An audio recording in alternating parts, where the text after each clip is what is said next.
Hello guys, I'm Cardboard Rhino and welcome to one more Play It Right. Today we're gonna have a look at Moonshiners of the Apocalypse, a new game by Too Fat to Fly Games that is on Kickstarter.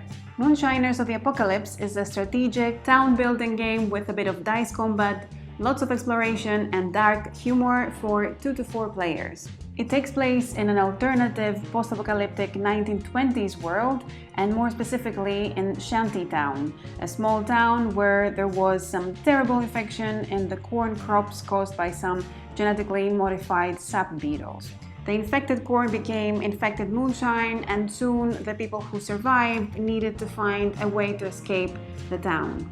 In the game, you'll be exploring, scavenging for resources, building houses, and having drinking contests with your enemies until they pass out.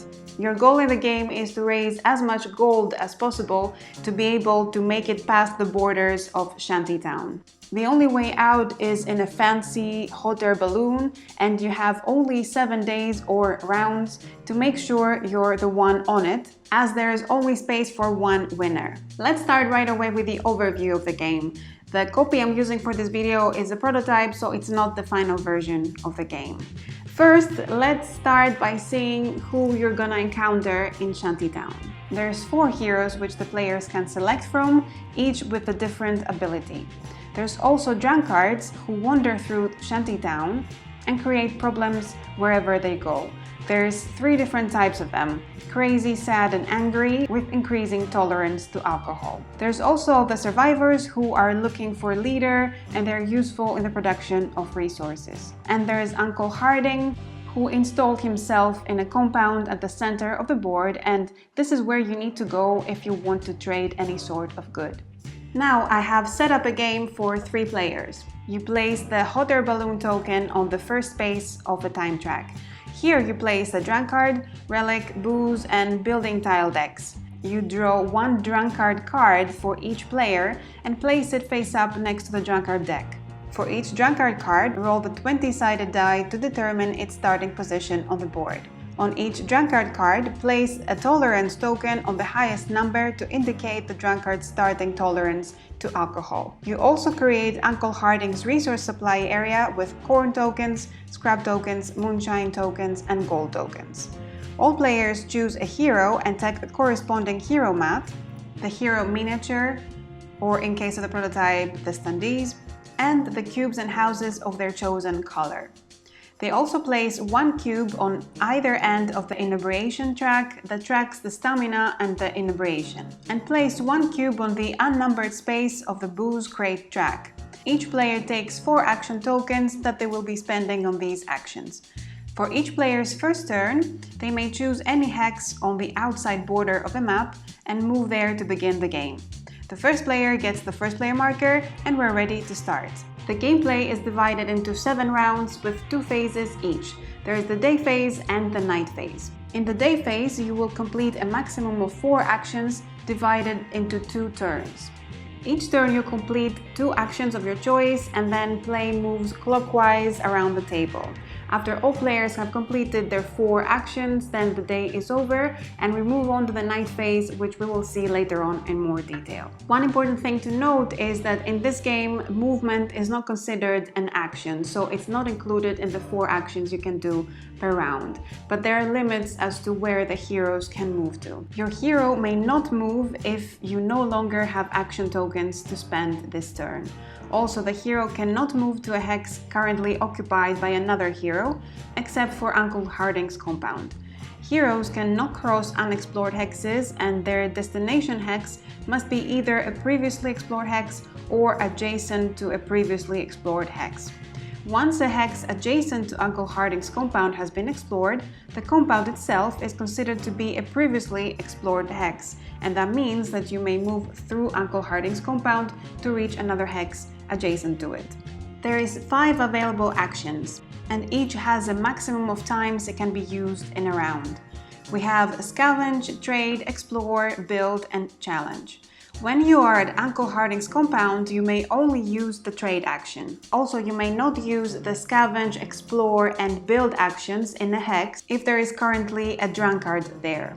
So let's start with the exploration action. To explore, take one relic card and draw the top hex and place it face up underneath your hero. This tile represents the type of building that can be built on the hex, but it is not a building yet. Once a hex has been explored, the discovered tile will remain in place for the rest of the game. The scavenge action can be performed on both explored and unexplored actions, and it allows you to search for scraps and relics. To scavenge, you roll the 5 scavenge dice and take scraps and relics equal to the numbers and symbols rolled. In this case, 4 scraps and 2 relics. And let's see the building action. You can construct a building on any explored tile, provided that there's no other hero currently there or that it's not previously constructed by some other player. To build, pay 4 scraps to Uncle Harding's supply and place 1 house token of your color on the first slot of the hex, which is the level 1 building. When combined with survivors, your buildings produce resources during the production step of the night phase. Each building can hold a maximum of 4 survivors, and for each of them, a building produces 1 scrap. You can upgrade a previously constructed building to the second level by paying another 4 scraps to Uncle Harding, and you can even do that using a single action if you want and build both levels. You then place a second house token of your color on the second slot of the hex and enjoy the benefits of the newly constructed building. At level 2, different types of buildings yield different resources. For example, the houses give you 1 relic card for each survivor present, while the workshops give you 2 scraps for each survivor. Now let's see the challenge action. With this action, you basically challenge a drunkard in the same hex as you to a drinking contest. To defeat the drunkard, you'll use a bottle of liquor represented in the game by the 5 drinking dice. The pips on the drinking dice represent the swigs of liquor being drunk by you and your enemy. You roll the 5 drinking dice and compare the pips. The number of red pips count how much the shared bottle affected you, while the number of green pips represent how much your foe was affected by the liquor. You have to subtract this damage from both your and the drunkard's inebriation tracks. After the initial roll, if the drunkard has not been defeated, you may choose to continue the drinking challenge. You can move your stamina cube to the next highlighted slot to the right and have another bottle. You may continue to use stamina as long as you have highlighted slots left. When the drunkard no longer has tolerance left, then they have passed out, and you've won the challenge. As a reward, you claim 2 survivors of your color. If your stamina and inebriation cube ever pass each other, then you have passed out. When this happens, you immediately lose 1 survivor. Your miniature is removed from the board and you may not complete any other action until the next day phase. At the start of the next day phase, you wake up refreshed and your stamina and inebriation cubes move back to their starting positions.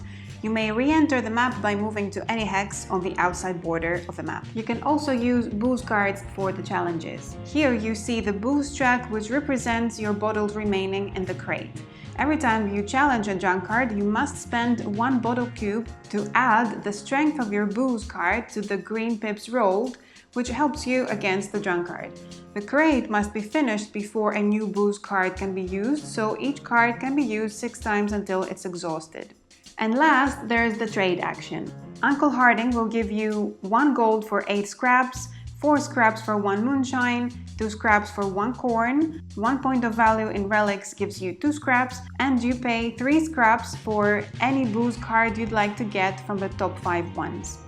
You can also trade 2 scraps for 1 hangover cure and immediately reset your stamina and inebriation cubes. And after all players have completed their 2 turns during the day phase, we go to the night phase. In the night phase, the first step is to remove 1 survivor from each hex where a drunkard is present and replace the survivor with a new drunkard. You draw a new drunkard card, you roll the 20-sided die and place the new drunkard on the board.